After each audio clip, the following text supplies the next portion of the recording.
किस किस को चिंता होती है अपने बच्चों के एग्ज़ाम के टाइम? किस किस को चिंता होती है बच्चों के एग्ज़ाम? बस सिर्फ 5-6 लोगों को चिंता होती है। हाँ, चिंता, केयर अलग, चिंता अलग। किस किस को चिंता होती है अपने बच्चों के एग्ज़ाम के लिए? हाँ, और चिंता करना तो स्वाभाविक है। आपके चिंता करने से उनके मार्क्स, आपके चिंता करने से उनके marks, fill in the blank. आपके चिंता करने से उनके marks, fill in the blank. 3 option है, ऑप्शन आप चूज करेंगे। आपके चिंता करने से उनके मार्क्स बढ़ जाएंगे, जितने आने हैं उतने ही आएंगे, या घट जाएंगे। सिर्फ विजुअलाइज करना है, ठीक है भैया जी? ये जीवन है, हाँ, चिंता मुक्त है।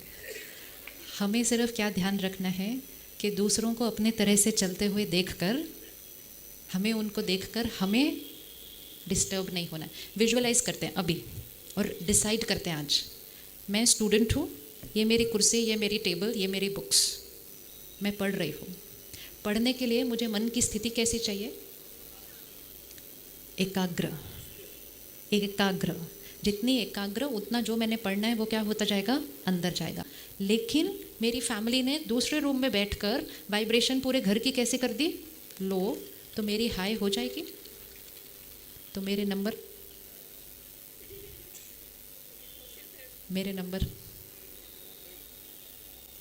अपने बच्चों के नंबर अगर बढ़ाने हैं, वो पावर आपके पास है, सिर्फ चिंता करना छोड़ दो और निश्चिंत एकाग्र वाइब्रेशन घर में रेडिएट कर दो। अगर आपके घर के वाइब्रेशन पावरफुल हैं तो बच्चे की कैपेसिटी अगर यहाँ भी है, उसको घर में एक एकाग्रता का वाइब्रेशन मिलता है, पावरफुल थॉट्स का वाइब्रेशन मिलता है, तो उसकी फ्रीक्वेंसी क्या होती जाएगी? और बढ़ती जाएगी। जितनी कैपेसिटी है उससे कैपेसिटी उसकी बढ़ाओ, उससे घटाओ नहीं। वैसे जब हम चिंता करते हैं तो कौन सी थॉट क्रिएट करते हैं? Anybody give example. चिंता की थॉट कौन सी होती है? नेगेटिव पॉजिटिव नहीं, थॉट कौन सी होती है? चिंता। पढ़ेगा नहीं पढ़ेगा, वन थॉट। Anybody else? हाँ जी, पता नहीं क्या होगा, सेकंड थॉट। तीसरा, फेल हो जाएगा, फेल हो जाएगा। चौथा, चिंता की कोई और थॉट? हाई मार्क्स आएंगे कि नहीं आएंगे। अब मैं अपने कमरे में बैठी हूँ, मेरे को बाहर से आशीर्वाद क्या मिल रहा है? पता नहीं क्या होगा। जितने नंबर आने चाहिए उतने नहीं आएंगे तो आगे क्या होगा? इसका कुछ होगा भी कि कुछ होगा ही नहीं। इतने सारे आशीर्वाद अगर मुझे मिलेंगे तो मेरा क्या होगा? क्या लगता है? और मुख से हम क्या कहते हैं बच्चे को? सब अच्छा होगा, तुम चिंता नहीं करो, सब अच्छा होगा। हम इस फैक्टर का ध्यान नहीं रख रहे कि मेरे मन की स्थिति उस बच्चे के मन की स्थिति पर असर करती है और उस बच्चे के मन की स्थिति उसकी परफॉर्मेंस पर असर करती है। तो सबसे बड़ा गिफ्ट जो हम किसी को भी दे सकते हैं किसी भी परिस्थिति के अंदर, वो है एक निश्चिंत मन। अब ये पढ़ेगा या नहीं पढ़ेगा, ये भी एक सोच है। ये आएगी मेरी तरफ तो मेरा पढ़ने का मूड जो बड़ी मुश्किल से बन रहा था, अब उस थॉट को चेंज करके कोई और थॉट भेजो, हाई फ्रीक्वेंसी थॉट चेंज करो, हाई फ्रीक्वेंसी थॉट क्रिएट करें। हाई फ्रीक्वेंसी थॉट क्रिएट करें। पढ़ेगा या नहीं पढ़ेगा, हाई फ्रीक्वेंसी थॉट क्रिएट करें। क्या कर सकते हैं? हाँ जी, अच्छा पढ़ेगा।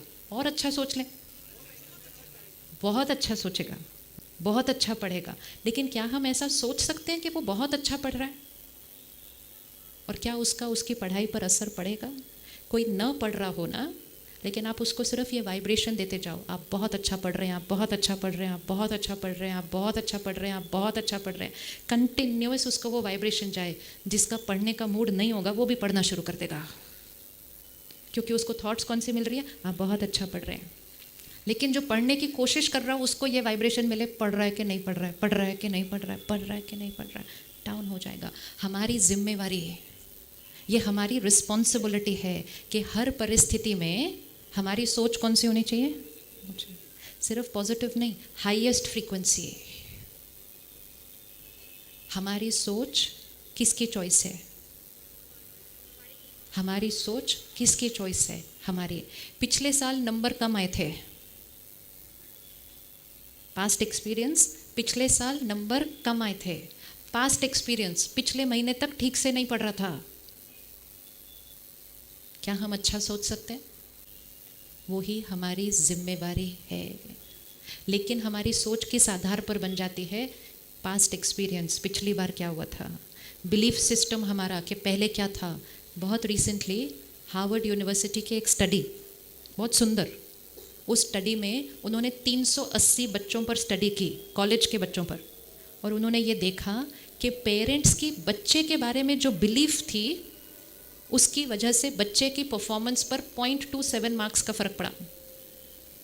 जो बच्चे फील करते, जो पेरेंट्स फील करते थे कि हमारा बच्चा बहुत अच्छा परफॉर्म करेगा, उसके नंबर वो 0.27 बढ़े। जो बिलीव करते थे नहीं, उसके 0.27 घटे। सिर्फ बिलीफ पेरेंट का बच्चे के बारे में क्या था, क्योंकि बच्चे पेरेंट्स की बिलीफ को क्या करते हैं, डायरेक्टली अब्जॉर्ब करते हैं।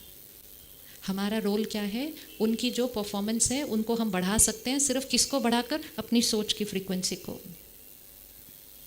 लेकिन अपनी पावर को यूज़ करना है।